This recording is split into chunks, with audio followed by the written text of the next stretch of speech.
Hello, my name is Nevin Alhaz. I am with the Santa Clara City Library, and we are happy to host this talk by Mick LaSalle, the film critic for the San Francisco Chronicle, and the author of course, Dream State, California in the movies, and several other books. Thank you, Mick, for your time tonight. Oh, sure, of course. Hi, everybody. Would you like me to get started? Yes, please. Okay, great. Okay, so I have written a book called Dream State, California in the Movies, and it's not it can't be about every movie ever made in California because that would be the history of the movies, and it's not about every time California was mentioned in a movie or depicted in a movie because that would be practically the history of the movies. But instead, it's about two things. It's about the idea of California as it has made its way through the country, through movies. And it's about California ideas that have made their way through movies across the country. And so it's about those two things. And this was a difficult book to write because it's a book entirely of ideas. And, I've written three other books, and the books I've written about pre-code movies, the women. I wrote about pre-code movies, the men. I wrote about contemporary French actresses, and in all three of those examples, I was trying to popularize something. I was trying to put other people over. In this case, I'm not doing that. All I'm doing is talking about some ideas that I had about California, and so I found that very difficult, but I think it came out okay, and I hope you think so too. I started writing it. I wrote 2 chapters to see if I could write it. A publisher suggested this as a topic, and so I wrote a chapter about film noir, which is in the book, and a chapter about fame that's in the book. And they really liked it and decided they wanted me to write a whole book. And so I proceeded. And from there, it was quite difficult. I wrote it from, I guess, late 2018 to January of 2020. Yeah. So about maybe 14 months, not working on it necessarily every day. And the last chapter I wrote is actually the first chapter in the book, which is a chapter about the Wizard of Oz. And that was the easiest chapter to write for some reason. And a lot of that I wrote on an airplane, which is one of the last ones I was ever on before the pandemic. I was on a plane once after that, but that was in January of 2020, before we knew that the 2020 was going to turn into such a disaster. And then when the pandemic hit, I added some extra paragraphs about the pandemic because I already had references in the book to a movie called Outbreak, and another movie called Contagion, which were about outbreaks and contagions. But I thought that I should add that so people understand that, I exist in the same world that they do reading it, and that I'm aware of what they've been through and what they were going through. I'm from New York, and New York is a very different place from California. It has different ways of doing things. And I have to say that when I got here, I found it very difficult because the people were a little bit different.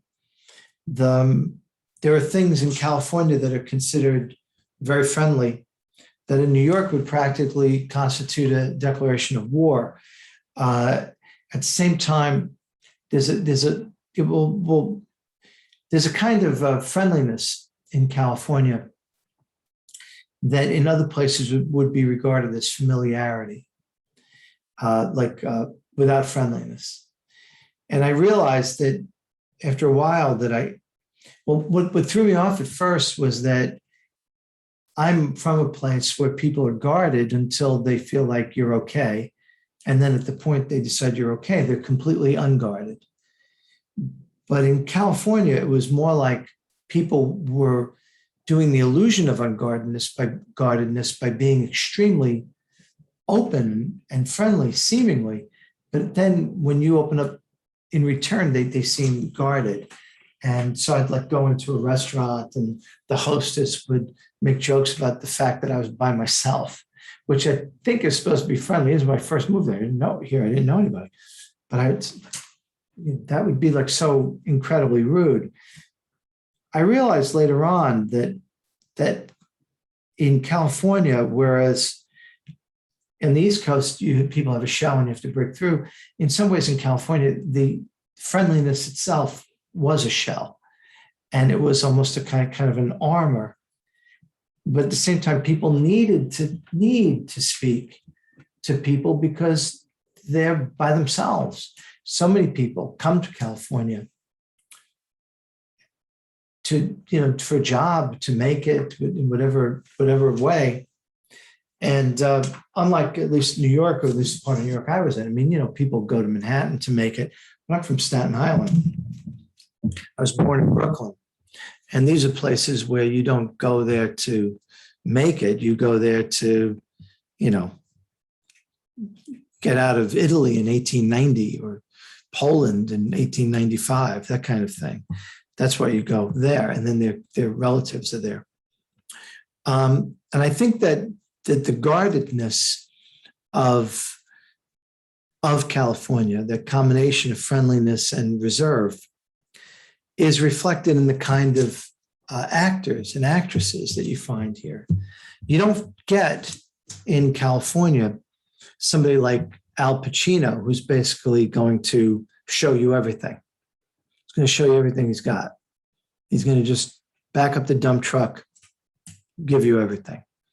Instead, you have people like Marilyn Monroe from California, a little bit mysterious, a little bit different, just holding something back. Kristen Stewart, really great actress, but holding something back.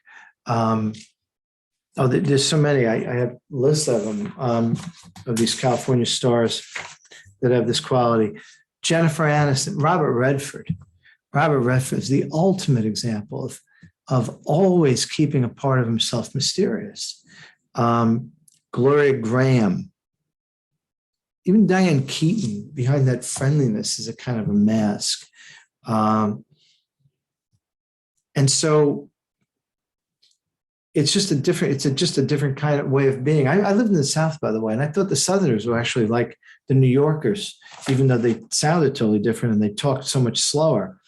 But anyway, this isn't like a hard and fast rule. I mean, you do get people like Tom Hanks, who from California, is pretty friendly. Jessica Chastain, that's Northern though. But even though Leonardo DiCaprio, he's pretty wide open. He's from Southern California. But anyway, this is just like a kind of a different personality that we get here. The book, oh, by the way, I just want to say this. There's not many of us here. Okay, it's just like seven, I get maybe 8, 2 of us and 8 of you, I think. Or maybe it's 3 of us and 7 of you. But in any case, if you would, I would love it if I could see you. Okay. But I can't see you. But why don't we do this? If you want to interrupt me, ask me a question. Like, ask a question, and like that second, the conversation changes. Boom. Okay, because it would really be better for me, and I think that I'd wind up saying everything I'm going to say about the book anyway, if it came about in terms of a conversation. But I'm happy to tell you, what's in my book. I'll tell you everything about it. But please do not hesitate. Ask questions, and I will go down those things. And by the way, also ask me questions about anything. Movies now, the Chronicle, anything you want to know about, my column in the Chronicle, my other column, anything you're interested in, my other books. if you ever wanted to ask me a question, here's the time. So anyway, my book has an introduction, it has an epilogue, and there's 11 chapters in between. And I'll just tell you what's in the book. The first chapter in the book is called The Wizard of Oz is a movie about Hollywood. And it's about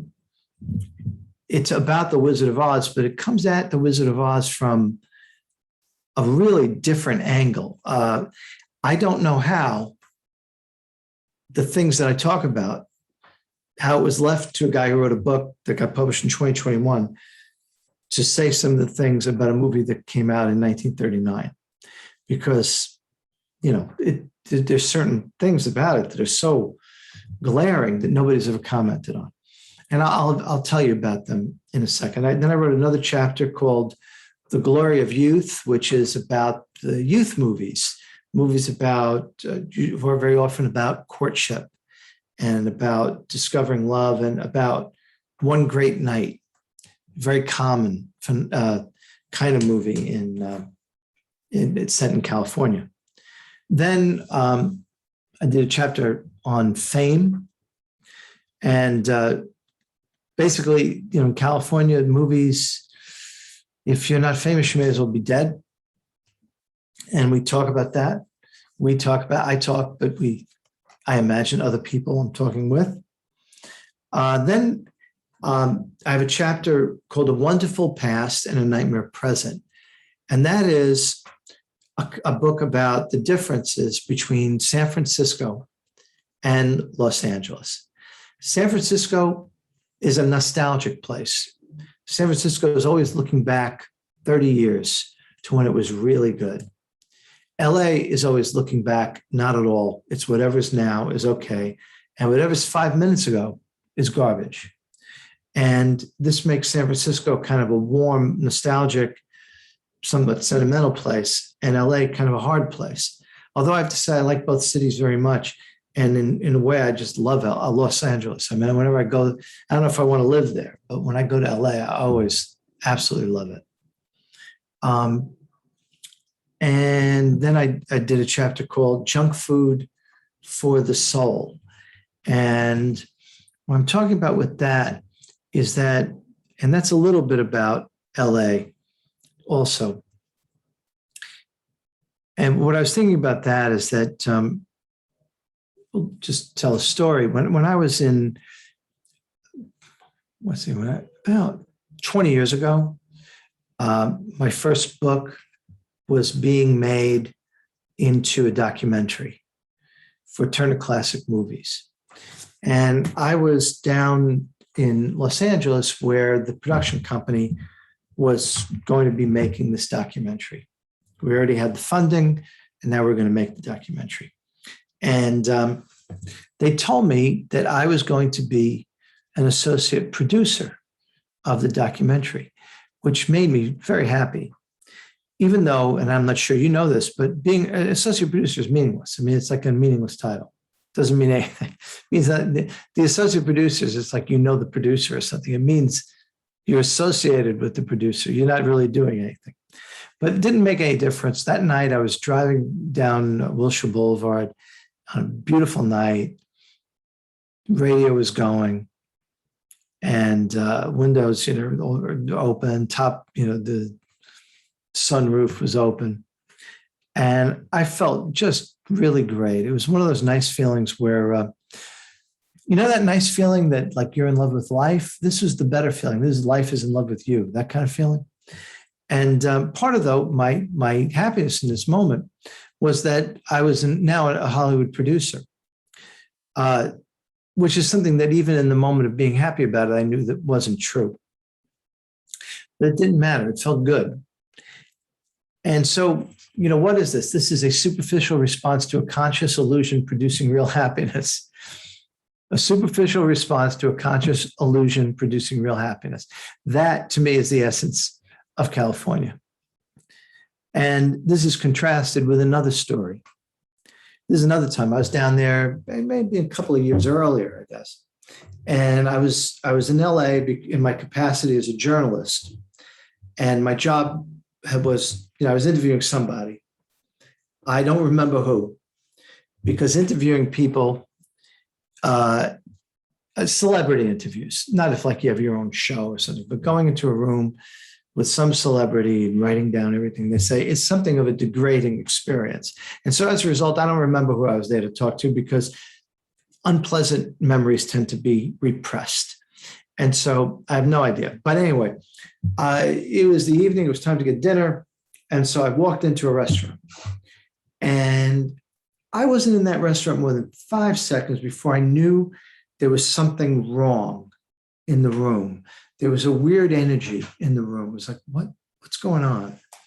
And I turned my head in the direction of the energy, and I saw over to my right, Morgan Freeman was standing by the bar, looking just like Morgan Freeman, only a little bit taller, because they're always a little bit shorter, a little bit taller than you think. And he wasn't, he was just having a drink and talking to people. He wasn't bothering anybody, except he was bothering everybody, because everybody suddenly thought themselves important. Everybody, has a life, suddenly found themselves being a satellite around the sun that was Morgan Freeman. And everybody felt themselves in that way somewhat diminished. So what is this? This is a situation where, you're without any different valuation of worth besides things like power, things like fame, things like money.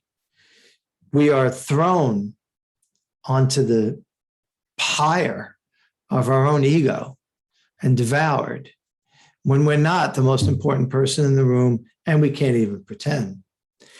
Such moments are the price for the other moments of superficial exhilaration, like the moment of driving down thinking I am a Hollywood producer when I'm not. It's the price we pay for these lack of values that are inculcated by the movies that we see, the Hollywood movies. And so there's a chapter about that, because the truth is, junk food isn't good for you. But if you get enough of it, you can kind of live on it. Not healthily, but getting from day to day, surviving. Then I have a chapter 6 about Hollywood and Pearl Harbor. And that is all about Hollywood and Pearl Harbor and how it reacted. But it's also, in a larger sense, about Asians in American cinema, not just the Japanese, but Chinese as well, people like Anna May Wong. And the history, history is too strong a word. I mean, that would imply something much more extensive, and it's very much worthy of a book. But it's about Asian representation in Hollywood film and how it evolved. And of course, a big pivot point in a negative way, obviously, was the treatment of the Japanese in the aftermath of Pearl Harbor. And it's an interesting story. The history of Asians in American cinema is quite interesting, because it's not all bad. Whereas treatment of other peoples in movies is for a long time is just plain bad. Asians in cinema is like this complicated mix of bad and good, of a kind of absurd exoticism imposed on in stereotypes, and then genuine, sincere admiration. Chapter 7 is about romance in the movies, romance as depicted in movies set in California that embody certain California ideas. And then chapter 8 is a chapter about heinous crime, because this crime is different in California as opposed to other places. There's in the movie Psycho, it's kind of interesting. Janet Leigh leaves a hotel. Well, no, it doesn't leave a hotel. She steals $40,000 in, I think in Phoenix or Tucson, somewhere in Arizona. And she decides then to get on the road. And so she commits a crime that makes sense. It's not good. It would not be, if everybody went around stealing money you'd have no basis for civilization. But at the same time, it's the kind of crime anybody can understand. She's broke. She wants to be with her boyfriend. He wants to get a divorce, blah, blah, blah. And they need money. And so she steals 40 grand from a rich guy who doesn't need it. He's kind of a jerk. And so you understand it. And then she makes the mistake of heading west. And as soon as she heads west, it's almost as if, would have been appropriate to run the same period. You expect the camera to swerve and you see Rod Serling standing next to a cactus and saying, you're about to enter the Twilight Zone. Because as soon as she gets to California, then she enters the land where crimes don't make sense, where crimes are almost offenses against sense itself. So they're not just in the self-interest, but they're basically to almost the purpose of crime becomes to make you doubt that life makes sense at all. And so you get crimes like the Manson family. I mean, can you imagine the Manson family happening in Queens, or the Manson family happening in Raleigh, North Carolina? It's so California. It's just so California. Or could you imagine, and I know that it didn't happen here, but it certainly got the ball rolling here, like Jim Jones, that kind of insanity. That's the kind of stuff that starts in California. Or Norman Bates in Psycho. It's a very California crime. And so it's about heinous crime in California. That's chapter 8. Chapter 9 is called Real Noir, is California Noir. And it's about film noir. And in this chapter, and this is another one of those things where I'm just genuinely surprised that it was left to me to write about these things, because it was there for other people to notice for 70 years. For example, what am I talking about? In film noirs, there's all these film noirs, right? But there's actually a difference between Los Angeles noir and San Francisco noir. In film noirs set in San Francisco, life makes sense. Bad things happen. They happen to nice people. But in the end, the nice people usually survive and the bad people are usually punished. In LA, everybody's punished. And it's like, it is totally nihilistic. It's the ultimate noir, I think, is LA noir. But it's film after film, like everybody gets punished. Everything is a disaster. Everything ends in a complete, horrible, nihilistic mess. The other thing is to notice about it is that if you really look at it, they're saying different things. I mean, you look at a movie like, here's a San Francisco noir, movie like Dead on Arrival, DOA, right? Evan O'Brien goes to the doctor, doesn't feel too good. He's in San Francisco. He says to the doctor, I don't feel too good. They go, well, we're going to run a blood test. They run a blood test. They find out, oh, guess what? You've been poisoned. You're going to be dead in a few hours. He does not take this well. He starts running down the street. When he runs down the street, he sees a little kid playing with her little daughter, little girl playing with her mother, a little ball. And the street's kind of nice. And it's a nice city. Or Psycho, not Psycho, or what's that one? Vertigo.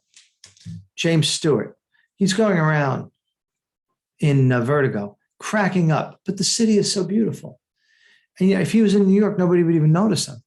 Everybody's having a nervous breakdown in New York, but he's in San Francisco. Everything's nice, and he's cracking up. but the city is too beautiful to care, because basically San Francisco does not care. I'm talking about in film noir. San Francisco does not care if you live or die, but Los Angeles wants to kill you. That's the difference. And then we get a chapter 10, about natural disasters, which we have our share of them in California, but we really have our share of natural disasters that happen in California movies. Earthquake, of course, the earthquake movies, but also other movies. There's movies about, the air. We have movie Outbreak is a movie about the poisoned air because of a virus. To an Contagion, not so much, because I think that's more about to touch. Contagion's more accurate to the way most viruses are transmitted, but it's about the idea of natural disaster and natural disasters in California. And then we come finally to chapter 11, which is about utopia, the concept of utopia, and how utopias often end in complete disaster. Give you an example of what I mean when I'm talking about utopias ending in disaster. One of the things, let's take the 1960s, right? Monterey Pop takes place in this beautiful world where the cops are nice, everything's in color, everybody's beautiful, the music is great, it's 75 degrees with a light breeze, and it's like that, of course, forever.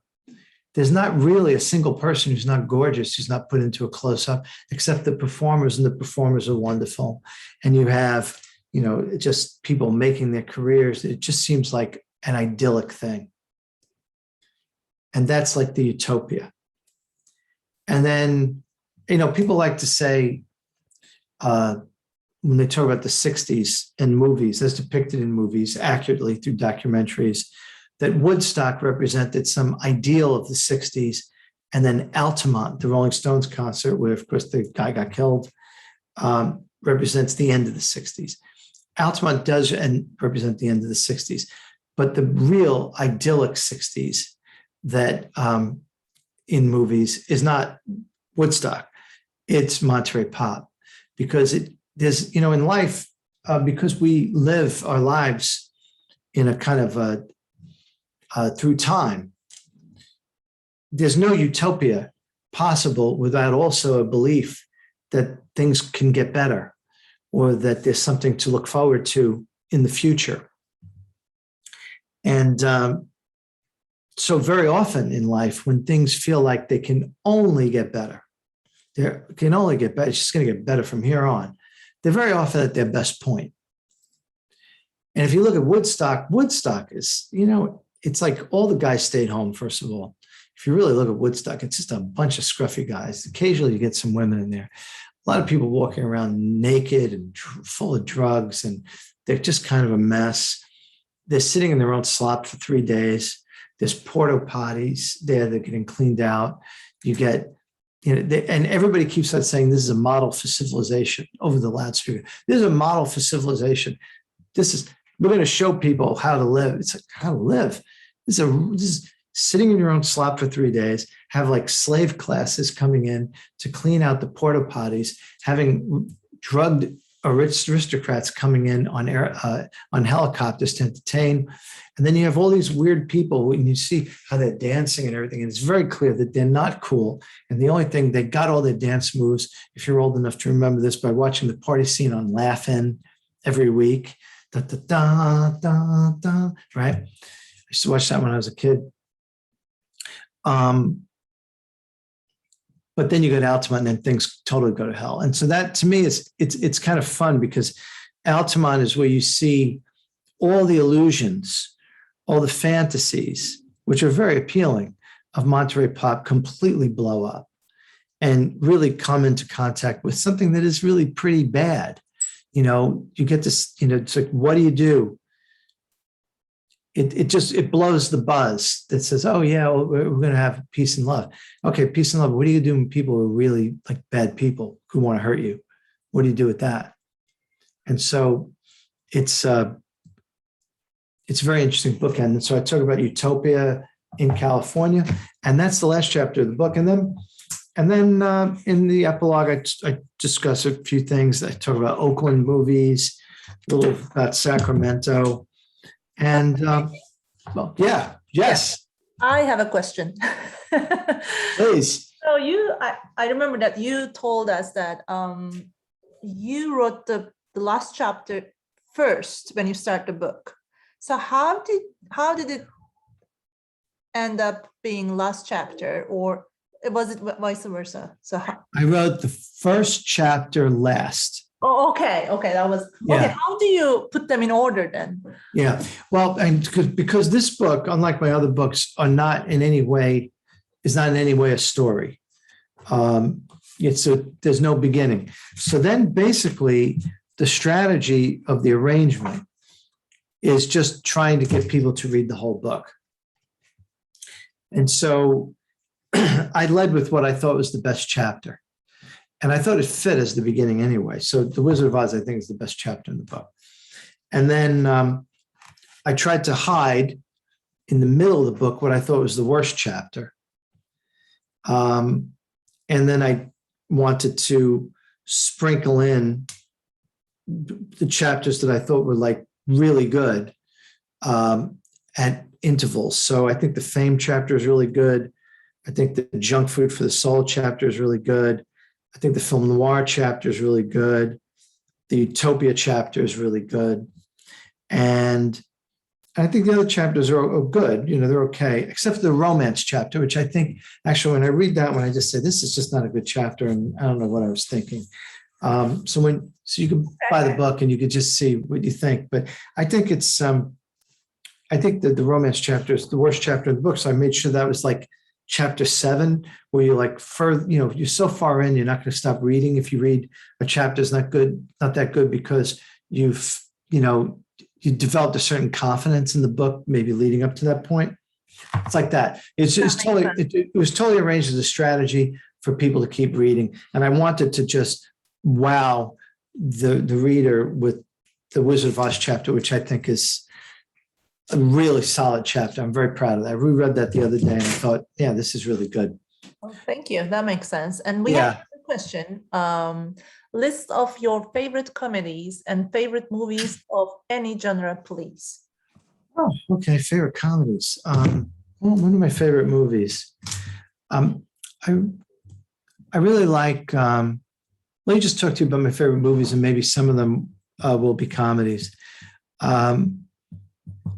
I really like To Be or Not to Be, which is a comedy, but a kind of really dark comedy from 1942, made in 1941, released in January of 1942, with Carole Lombard, her last movie, and Jack Benny, his best movie.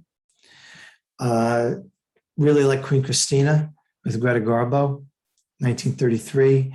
I like from 1933 as well, The Gold Diggers of 1933, one of my favorite movies. And that's kind of a musical comedy, but also kind of has a serious side to it. Speaking of Garbo, I really like Camille as well. There's a Norma Shearer silent movie that I love called Lady of the Night. And I also like The Divorcee very much from 1930, which is also a Norma Shearer movie. Big into Chaplin. Charlie Chaplin, City Lights, Modern Times, The Great Dictator, The Gold Rush. These are all comedies. Charlie Chaplin, obviously. Let's see what else. Modern movies. I like a lot of French movies. Wrote a whole book about those. Blue is the Warmest Color is not in the book because it came out after the book. I thought that was quite good.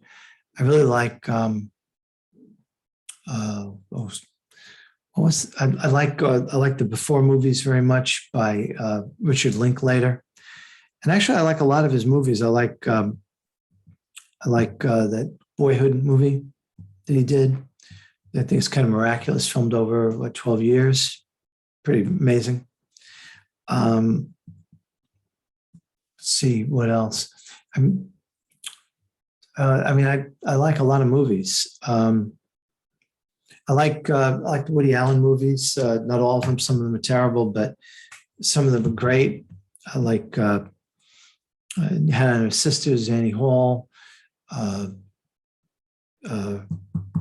Manhattan, Crimes and Misdemeanors, Match Point. These are all, very superior movies. Raging Bull, Scorsese, of course, The Godfather is wonderful. Not as much in love with Godfather 2. A lot of people take pride in saying, "Oh, Godfather 2 is better than Godfather 1." I don't believe it. Godfather 1's kind of a miraculous movie. And very interesting, the casting, because by casting an unknown in the role of Michael Corleone, at the time Al Pacino, it's so slick because you don't realize that he's the star of the movie. If it was Robert Redford, which is what they wanted in that role, which of course he's not exactly particularly Italian, but you put Robert Redford in and everybody would know, oh, he's the star of the movie, obviously. But put Al Pacino in there, they don't know. They think it's Marlon Brando. And then as the character emerges, then you realize this is the star of the movie, just as you're realizing this is the guy, this guy has the stuff. Anyhow, so a lot of films, I like a lot of films in the 70s, but I think we're in a particularly good era now for movies, because something I think that's kind of revolutionary is happening.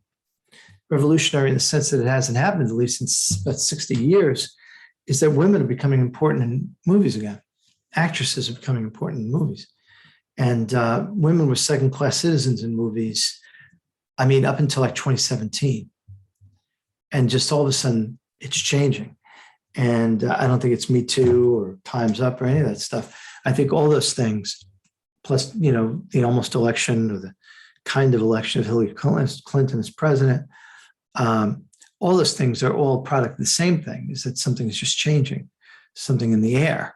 And so as a result, we have now what they had in France 10 years ago when I wrote The Beauty of the Real, and had no hope this has ever happened in the United States, is we have like 30 top actresses making 1 or 2 movies a year that are, really good. And not only that, we have a lot of women directing.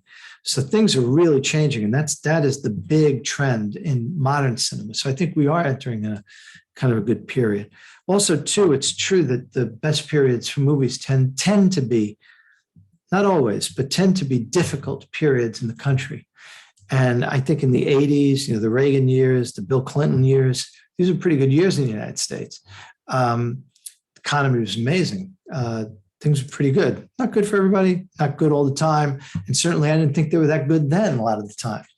But they were actually really, really good years. And then things have been different in the United States since 9/11. And then things have been completely, almost completely gone to hell since 2017. I'm trying to remember what happened in 2017. Something happened, January 20, something. 2017 happened, and just the country just became just kind of a mess. And I used to think in the 80s and 90s that, oh boy, kind of wish things would get tumultuous because we'd have better movies. Now I'd like to trade the good movies for better times. I think it would be a lot better. But we are in a kind of a period of national misery. I hope it's lifting, but it's making for good movies. Even by the way, when the movies aren't about the national misery, like during the Depression, we had great movies. During, Watergate and the Vietnam War and all that, we had great movies. They weren't about the Depression in 99% of the time, or Watergate or whatever. But for some reason, turmoil, disenchantment, I don't know why, but they tend to coincide with a really good period for movies. The 1920s were kind of a happy period, and that also was a good period for movies. But that also was a little bit of a period of a little bit of social discontent. At least, people couldn't drink. It was, and it was tumultuous, not in an unhappy way, maybe in a partly happy way, but it was tumultuous because it was a complete social revolution. And in that case, it was the big revolution in the 20s had to do with women as well. Do we have another question?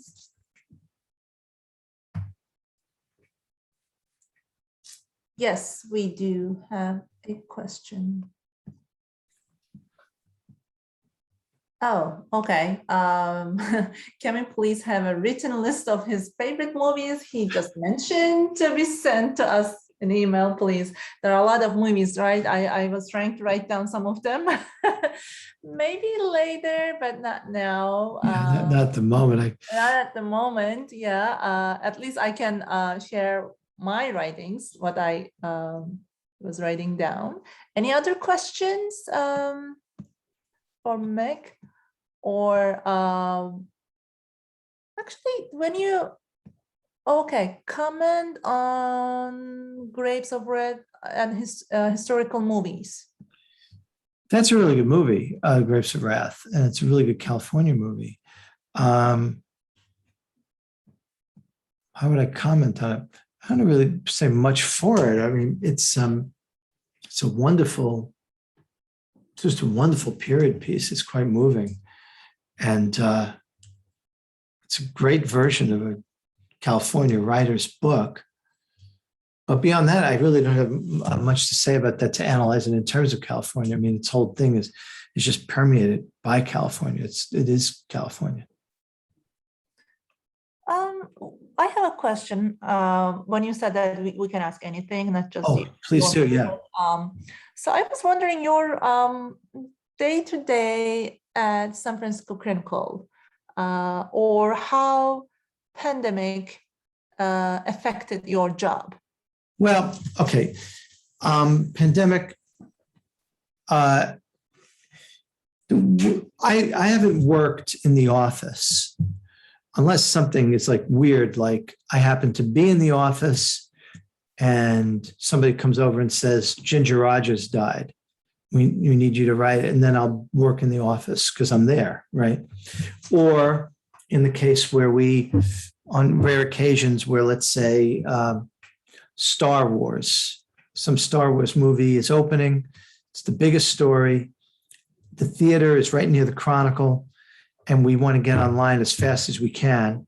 And so I would write the article there. So maybe once a year, once every 14 or 15 months, I would write an article in the Chronicle, but at the Chronicle, on the site of the Chronicle. But for the most part, no, I've been writing at home since 1988. So writing at home is the normal thing. However, in the usual course of things, I would go to the Chronicle about once every week or two, usually once a week, because I would have a meeting with my editor and we'd talk about the coming week or something like that. I haven't set foot in the Chronicle building, I believe, since March 6th, 2020. I haven't been there. I think it would be fun to go and collect my mail. I think that would be kind of fun. The difference is not the office. The big difference, the big difference is, I mean, I have meetings, but all my meetings now are on Zoom. The big difference during the height of the pandemic was that every movie I saw at home. I didn't see it in a theater. I didn't see it in a screening room. I saw it at home. And mostly I saw them on computer. I reviewed, what's that? Big Asian blockbuster, Mulan. I directed Mulan. I mean, I directed Mulan. I wish I directed Mulan. I reviewed Mulan, having seen it on this laptop, which is, pretty ridiculous. Doesn't work right, yeah. Yeah, it's just not quite the experience, although I liked it. So watching movies was different. Also, the psychological experience of doing things was different. because it just felt so utterly pointless. It's like it just felt so different. And it didn't get to me right away, but it began to get me pretty depressed by the time we got to the beginning of this year, January. It just began to feel endless. Also, I was extremely careful during the height of the pandemic, and I think that made it harder on me. And so, like, I didn't go into Safeway, right, for 13 or 14 months.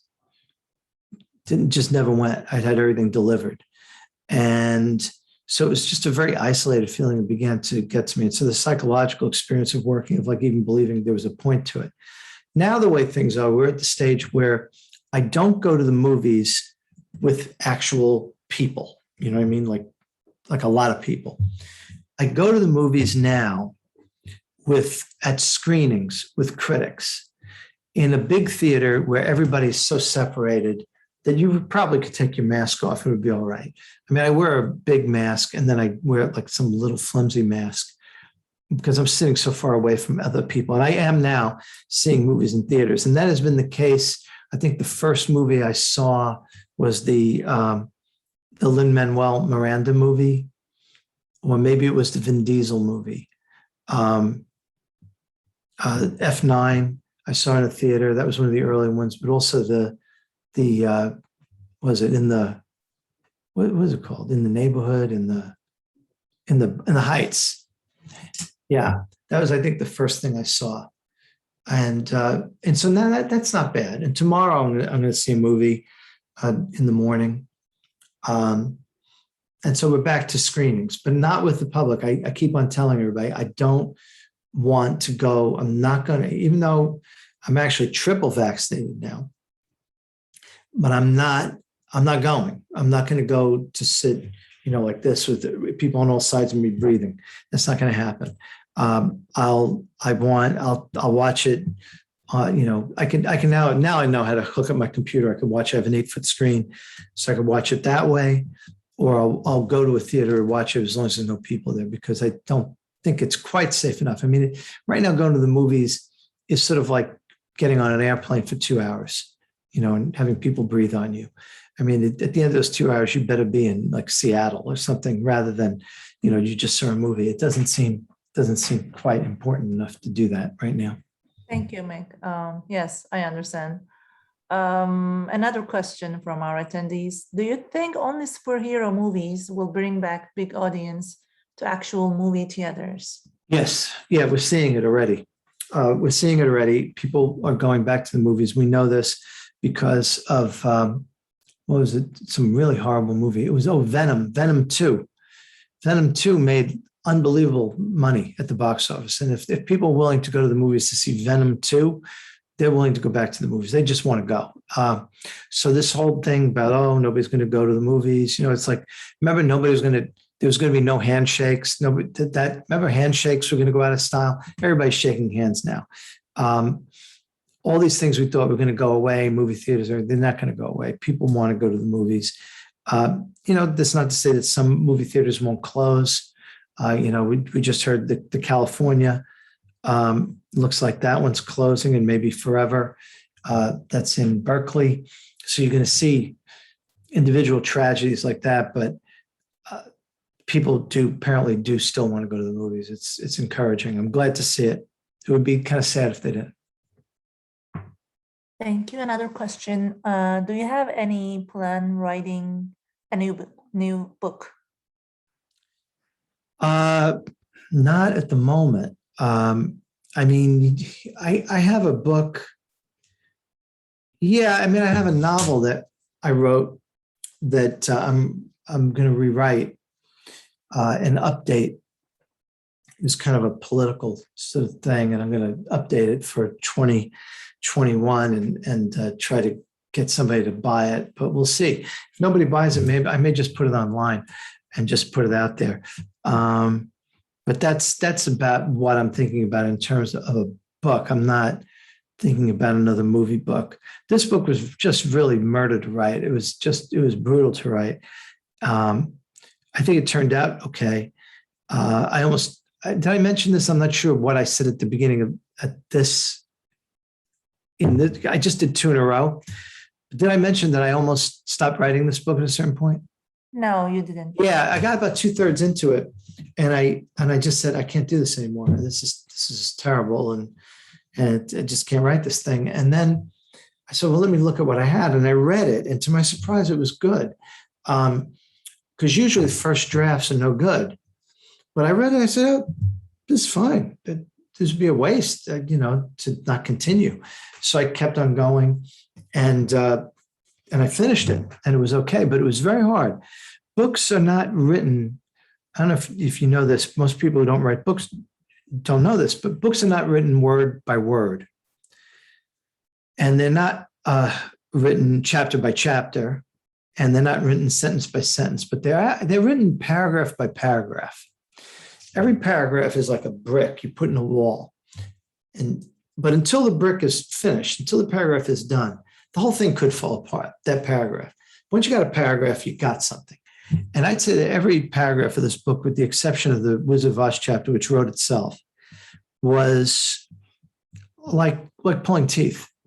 It was the most difficult book to write. I don't know why it was so hard, but it was very hard. So I'm not looking forward to that experience again. I don't think it reads that way. I don't want to scare you. But for some reason, but it also just shows me that, something can be easy to write, hard to write. Reading it, you can't even tell the difference. It's the same, one or the other. It's strange. Thank you. I have one question. Okay. Actually, two. Oh, two. Two's even better. Not currently, but in general, do you travel a lot? And second question is, what do you like most about your job as a film critic? I don't travel much for my work. I don't have to, because I don't go interviewing people. I used to have to go to LA and interview people. I hated it. I hated it beyond my ability to describe how much I hated it. But I usually go to Europe about once a year, and I stay for about 3.5 weeks, 4 weeks.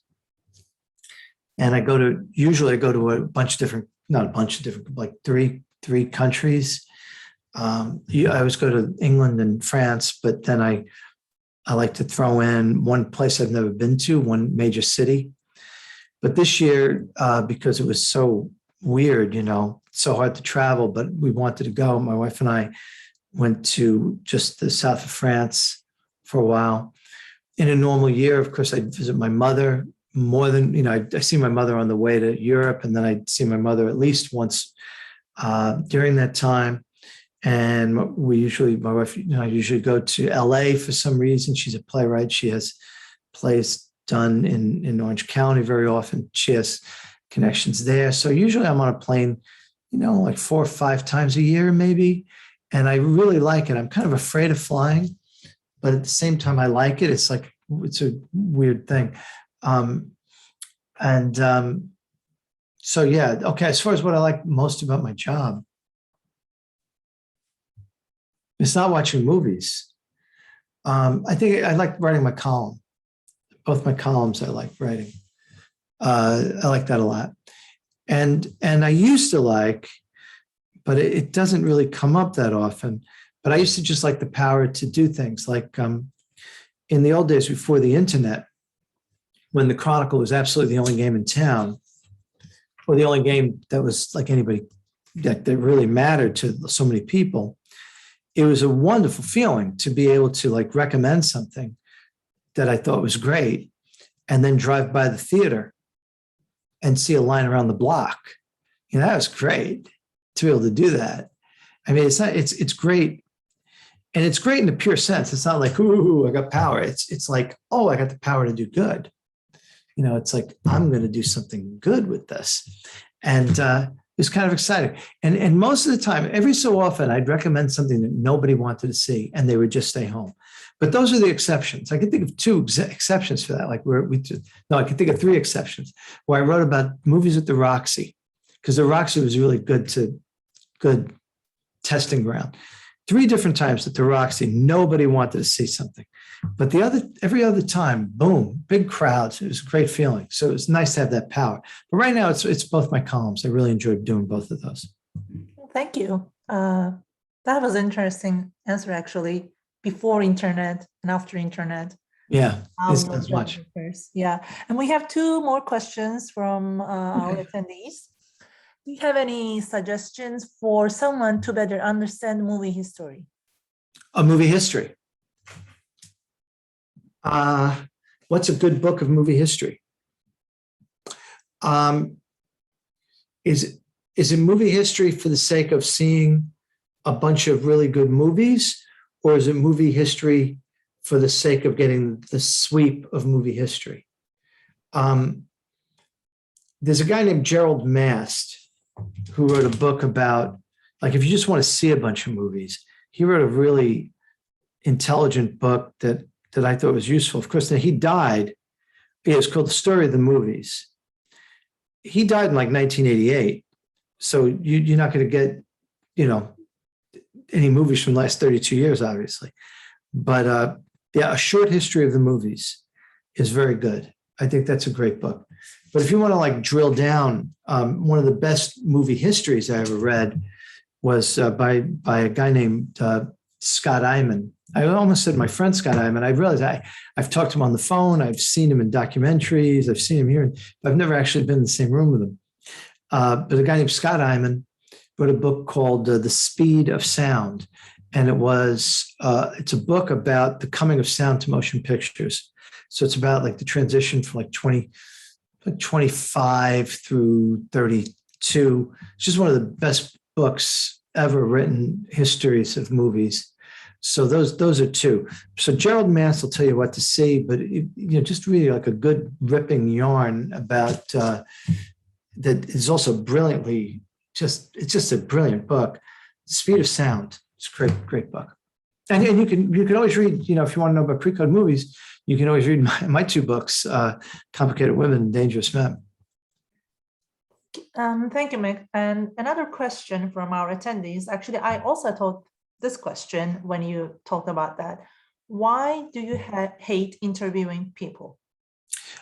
Because to interview celebrities is horrible because first you are the situation is just so against you. You will go into a room with some famous person, and of course it's always they have a lot of power just by being famous. Like you say, wow, I'm in the room with Richard Gere. You're going into their territory, and you're trying to get them to give you something that they haven't given to 12 other people because you don't want your article to be like everybody else's. So in a way, it becomes slightly adversarial, but it's adversarial where they hold all the cards. And also, there's just something I think inherently degrading in going into a room with somebody, but they talk and you write down everything they say. I think it's just like, why aren't they writing down everything I say? Who are they? And you say, oh, they're a big shot, and I guess I'm nothing. To me, it's just very deflating for the ego to like be in a room with Kevin Costner, and it's like, and he's talking, I'm writing stuff down. It's like, I just feel like, wow, I must be a bum. I must be the biggest loser in the world if I'm a grown man and I'm writing down what this idiot has to say. That's how I feel. I never liked it. Now, on the other hand, if I had my own radio show or talk show or something like that, people who have that kind of gig, that's different because then people are coming to them. But to like be going into some celebrity's hotel room and you're just sitting there and then you get ushered out 20 minutes later. Now, some of these people are really nice. I mean, they're really great. I mean, Kevin Brown is great. Emma Thompson's great. They were married. They were both great. John Travolta is a great guy. Terrific guy. Gary Marshall, the director, he was notoriously. From our attendees, is there a guidebook to movies set in San Francisco Bay Area? Oh, that's an interesting idea. No, I think I'm the closest thing to it. Yeah, I really do. I think I'm it. Half the book probably is San Francisco. So read the book, buy the book. Yeah. Okay, thank you so much, Meg. Oh, thank you. Thank you, everybody. It was a small group, but I hope that I hope it wasn't painful. And I was watching the numbers very carefully. I think we started off with 11. We had a brief flurry at 12, but we're back at 11. So I didn't lose too many people. Yes, yes. Well, thank you so much. That was great. And thank you all for attending, being with us. So hope to see you in another program. Have a nice evening. Okay, bye, everybody. Good night.